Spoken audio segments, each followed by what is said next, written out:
Hello. Hello. Sorry, I'm just getting over a cold. So, I sound terrible. I look kind of terrible because I didn't want to put on makeup this morning.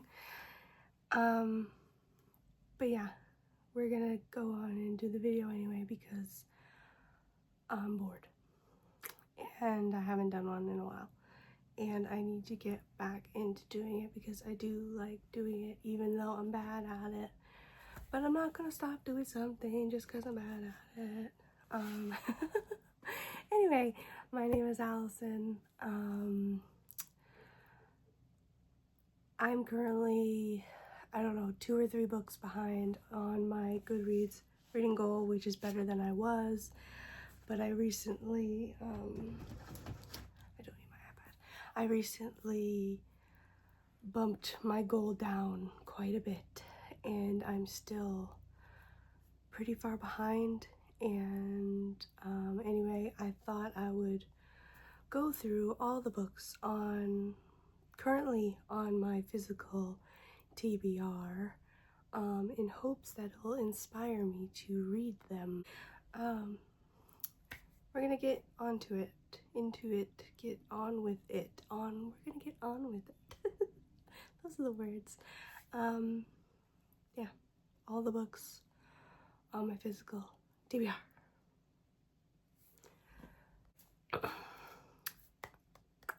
we're gonna start with what I'm currently reading. I was too lazy to put the jacket back on it. Hemlock and Silver by T. Kingfisher. I am 150-ish pages in. I guess, I'm going to talk about this now. I was going to bring it up later, but it does also apply to the books that I'm going to talk about after this one. I'm over it. I'm over the sprayed edges. I'm over it. Especially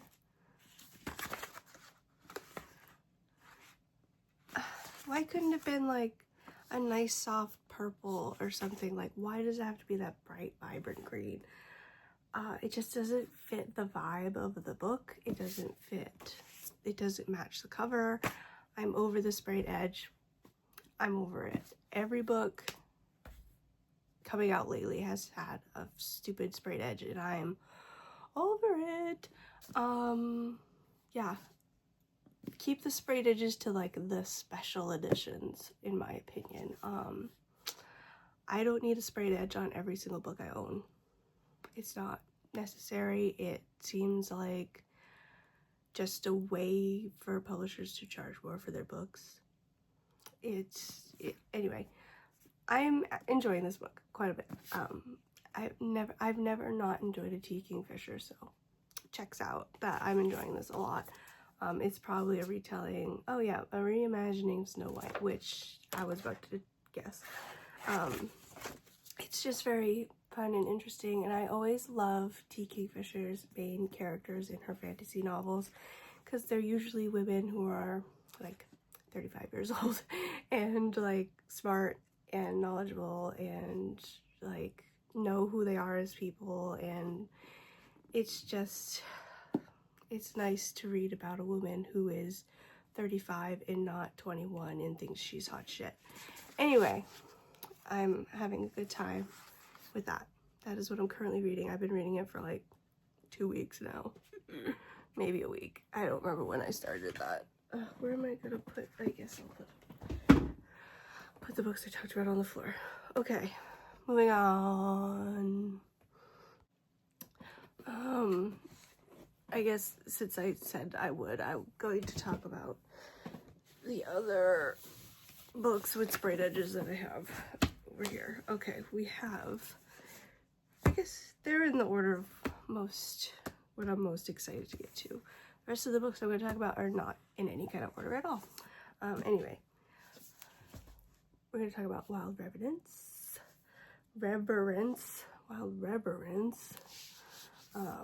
by Rebecca Ross. This is the Barnes & Noble special edition. The only difference, it has blue edges instead of black. pointless. It's pointless. It's pointless. Also, I'm not a big fan of art on the cover. Not saying that this isn't pretty, but I can't read that in public. Not that I read in public very often, but I would read this nowhere because, like, this makes people assume something about this book, and I don't know. I honestly don't know anything about this book other than it's like same world as Divine Rivals, but I mean, the art is beautiful. I do love these end pages. I think they're also beautiful, but yeah, I don't know.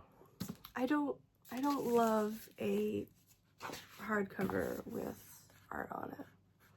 And like, why doesn't it say what the name of the book on the spine? Like, that's just weird to me. It's weird to me. I don't know.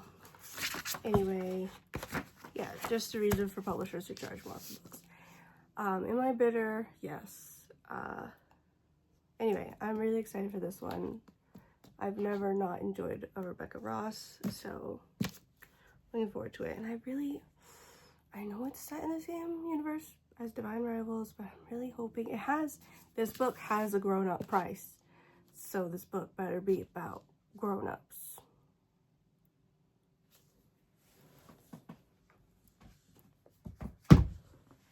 That's the deal.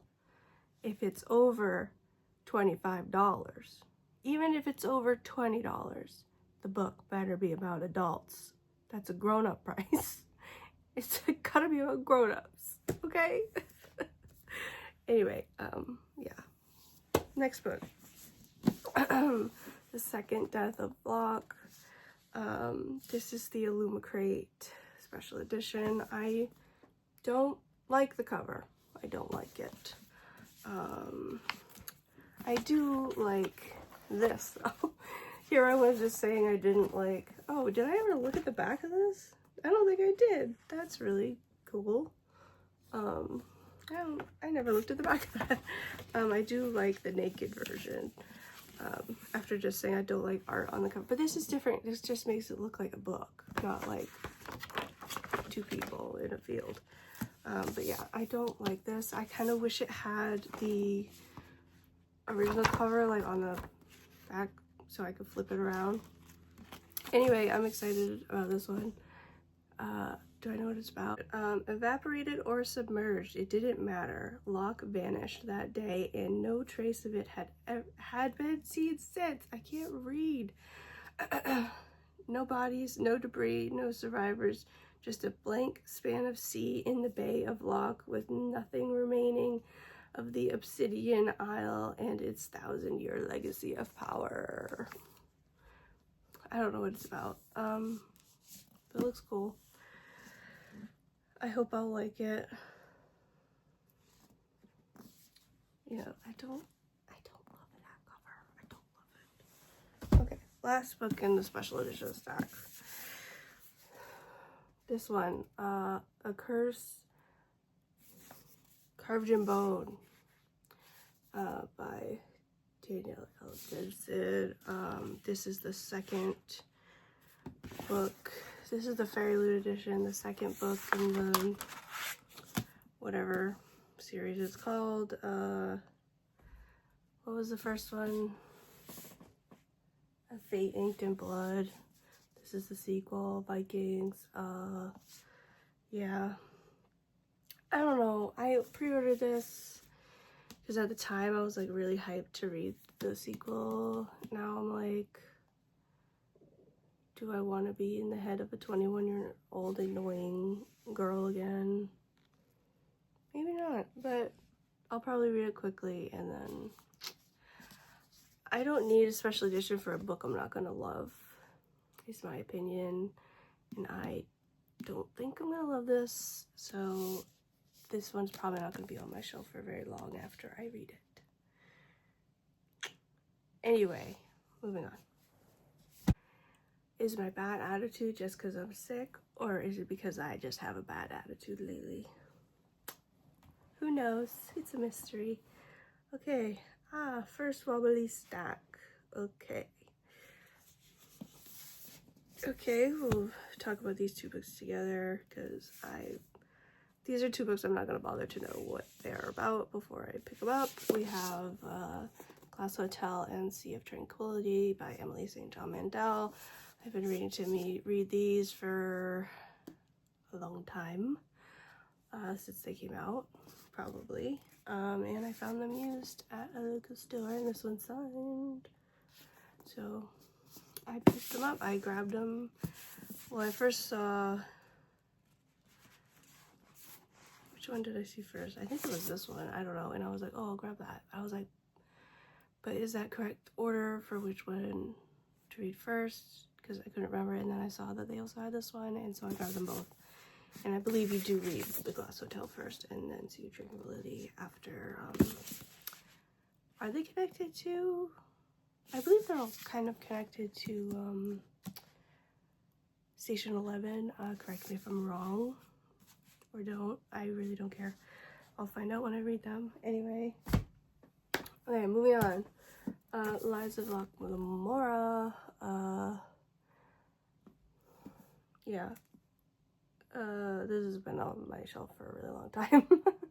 I also have an audiobook for this because sometimes I just need the audiobook to help me pull through. That being said, I don't love a heist book, and that's probably why it's been sitting on my shelf for so long. I don't love a heist. I don't love a big cast of characters, but hear nothing but good or decent things about this, so I'll get to it eventually. Here's some more books. The Bone Roots. This one has also been on my shelf for a long time. Gabriella Houston is the author. I'm thinking, what is this? Like, mythology and dark and stuff. The Green Knight. Am I ever gonna read this? Who knows? Maybe. The Last Kingdom. I watched the show. I bought the book. Am I ever gonna read this? Oh, we're really going through them fast now. Trial of the Sun Queen. Why did I buy this? I got prints out of an Illumicrate box that were based off this book, and I said I've never read that. These are pretty prints, so I bought the book. Green Teeth by Molly O'Neill. Folklore, fairies. I think it's got a bit of a spooky element to it. I don't know. I got it. I like the cover. I realized I was gonna talk about the books that I'm gonna reread, and they're over there and not over here. I'll grab them in a second. Air of Uncertain Magic by Charlie Ann Holmberg. I read that this is the sequel to Keeper of Enchanted Rooms. Look at me remember titles of books. Yeah, I'm looking forward to this. When am I gonna pick it up? I don't know. It's got like fall vibes, so maybe I'll pick it up soon. Okay. Once Upon a River. I've had this book on my shelf for literally a year. Bought it at last year's book sale, and the book sale is coming up at the end of the month. Am I ever gonna read this? I don't know. I like how I'm not even saying what books are about anymore. I'm just like, here's a book. Here's another book. Am I gonna read it? Who knows? The Hexologists. A Tangle of Time by Josiah Bancroft. This is the sequel to The Hexologists, which I really, really loved and enjoyed. So yeah, I'm looking forward to reading this. I really love these characters, so I'm looking forward to picking this one up. This is my most recent book purchase, I believe. Okay. I'm going to talk about the books I'm going to reread before I get distracted by the other stack of books. I have a lot of books on my TBR, okay? Alright. Oh, technically, sort of a reread. Actually, both of these qualify as sort of a reread and sort of a continuation in the series. after I reread the beginning of the series. Got Lord of the Rings trilogy in this box set that my family has had since the movies came out, which I know is not that old, kind of old, but let me show you a fun little treat that I found when I dug. Oh, I showed you a sneak peek. Fun little treat I found when I dug these books out of the attic and opened them to see what state they were in, if they were moldy. They're a little moldy, but they're not that bad. Bookmarks from promotional bookmarks from the movies when the movies were coming out, or yeah, when Fellowship of the Ring was coming out. Like, how fun is that? Like, there's Boromir, and there's some orcs. Well, let me show you the other ones. We are missing one that I distinctly remember us having that had Aragorn and Arwen on it, which was my favorite. This one's got Legolas and Gimli. That one was in the Two Towers. And then in Return of the King, we've got Gandalf and the Hobbits. I'm thinking we also had one that had just Frodo and Sam on it too. Like, I feel like we had the whole set. And you can see their little old damage. They've been in these books for 20 years. Alright. But yeah, so that's that. Also, fun fact, last time that I tried reading these, it was 4th of July, and we went to Sunapee Harbor to watch the fireworks, and we got there like an hour or two early, and I was just sitting on the picnic blanket, and I was reading Fellowship of the Ring, and Steve and Tyler walked by behind me, and I had no idea, and my parents came out of the little store that's right there in Sunapee Harbor, and they were like, oh, we just saw Steve and Tyler in the store, and I was like, what? Yeah, it's a fun fact connected to Lord of the Rings because, like, his daughter's in Lord of the Rings. That was the connection. You're welcome. Wasn't that interesting? Anyway. Ah, no. Sorry, the stack is falling. Okay, I got him. Okay, I got them all. Alright, and the other reread / continuation in the series is the Queen's Thief series by Megan Wayland Turner. I think I've read the first 4? Question mark? Maybe? I'm pretty sure I read the first 4. I don't even know if I have these in order, but I'm pretty sure I've read the first 4. And I need to read these too. So yeah. I'm excited because I do remember really loving these. Yeah. Okay. We're gonna move on to the final stack. And I'm gonna take a nap. No, I'm not. I have to go out and run errands. Okay. Yeah, I'll just talk about them in the order that they're in. Okay, we got 2 books I want to talk about together because they're part of the same series. The Fire in the Glass and The Shadow of Water by Jacqueline Benson. I read Empire of Shadows and Tomb of the Sun King. Look, they're right there. Look, I have the special editions. Look, there's the characters. And I absolutely adored them, and so I decided to pick up her other series as well, and might as well with these new beautiful covers that they have. And I got them signed because I bought them directly from her website. You know, supporting authors directly through them. Anyway, yeah. I'm looking forward to those. Do I know what they're about? No. Blood Over Brighthaven. Everyone's raving about this. And also the author's other book that I can't I don't want to buy it off Amazon, but that's the only place where you can get it, and I don't want to do it. I don't want to buy it off Amazon. Anyway, yeah. Do I know what it's about? No. This is another one where I have the audiobook for as well, because I have a feeling it's gonna get intellectual in ways that I am not. Maybe? I don't know. I might be confusing this with something else. I don't know. It just seems like it's gonna be smart, and I'm not smart. The Hollow Places by T. Kingfisher. I'm excited to read this. I hope to read it soon. Would it be psychotic to finish reading the fantasy T. Kingfisher I'm reading and then pick up the horror T. Kingfisher that I have on my shelf? Would that be weird? I've read a lot of T. Kingfisher this year, I realized, and I don't want to fatigue myself with T. Kingfisher, but also it is spooky season and I need to read spooky books.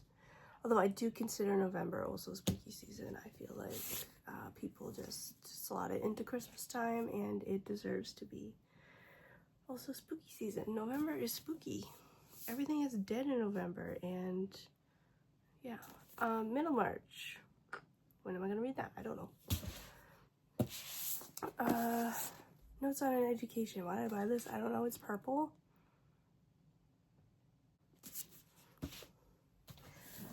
Okay, this book. I've had so many different copies of this book, and I have not committed to reading one of them. The Eye of the World by Robert Jordan. I had a mass market paperback book maybe 15 years ago that I read maybe 100 pages of and then lost the book. And then I had a different big floppy paperback version of this, and I looked at it on my shelf and I'm never gonna read that, and I sold it.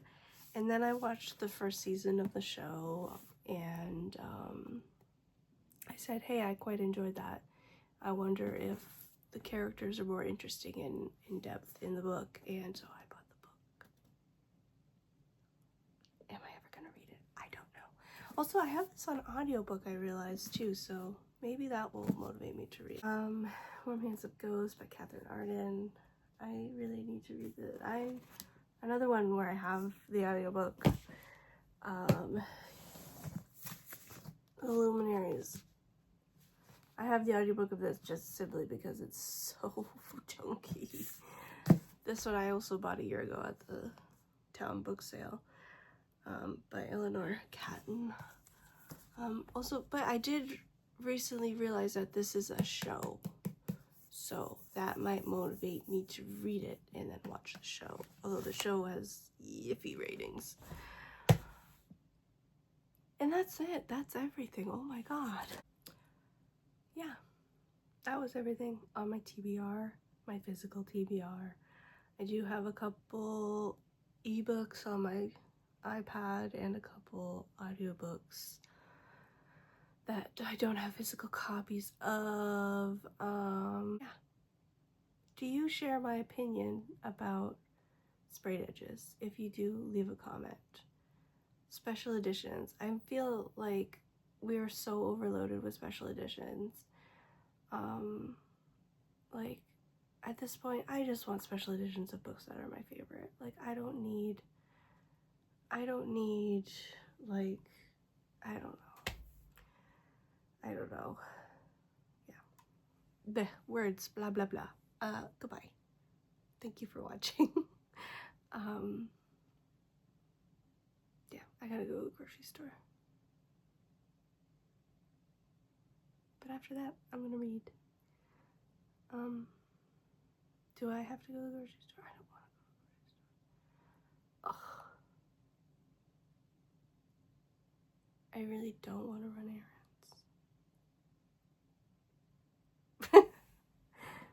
Bye. I need to stop talking. Anyway, goodbye. Thank you for watching. Comment if you want to. You don't have to. Like the video if you want to. If you're not subscribed and you want to subscribe, go ahead. I'm not gonna stop you. All of it is appreciated. I'm saying it like I don't care, but it is all appreciated.